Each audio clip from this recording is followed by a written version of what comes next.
fois le sujet choisi, les plantes médicinales, choix conforté par une discussion avec le mentor, restait le plus difficile à mener, la phase la plus délicate, passer du thème et des questions profanes des élèves à un véritable questionnement scientifique. Pour les élèves, cela ne posait aucun problème, ils étaient assez contents d'étudier les plantes médicinales du Gabon. Travailler sur les plantes médicinales apporte une certaine culture à tout un chacun, mais je dirais que ça dépend aussi de l'orientation professionnelle de chacun, et ça peut apporter un petit bonus par rapport à ce qu'on veut faire plus tard, et aussi par rapport à nos passions.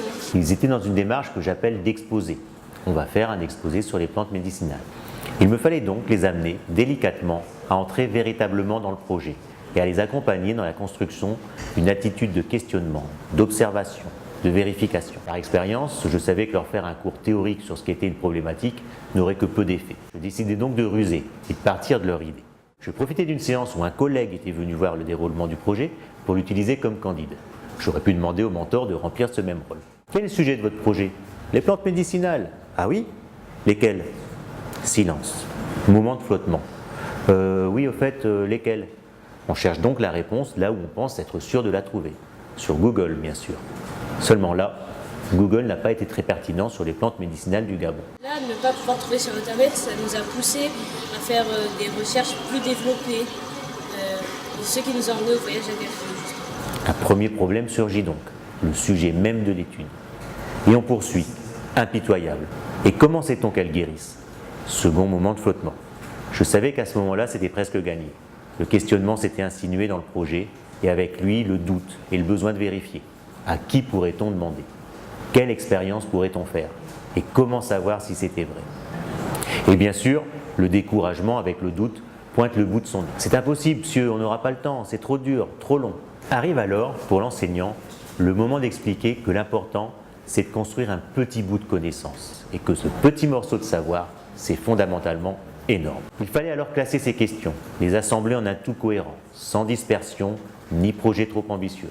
Pour y arriver, on a abordé la question du comment. Comment allons-nous faire pour répondre à ces questions? On s'est rendu compte qu'il nous était impossible de répondre par l'observation ou l'expérimentation à certaines, comme par exemple vérifier que la plante guérit en la testant sur les élèves. Par contre, certaines questions semblaient plus accessibles. Quel est le nom scientifique de cette plante? Y a-t-il eu des recherches déjà dessus? Où la trouve-t-on?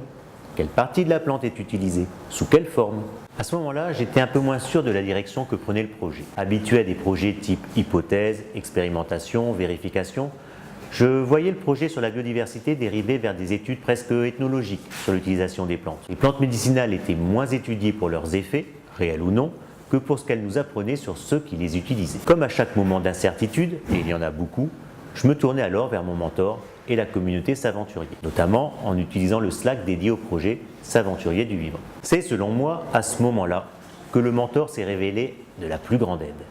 Il est à toutes les étapes évidemment. C'est au moment où l'enseignant doute, au moment délicat de la problématisation, qu'il est là comme soutien pour rassurer, donner des pistes, proposer des contacts.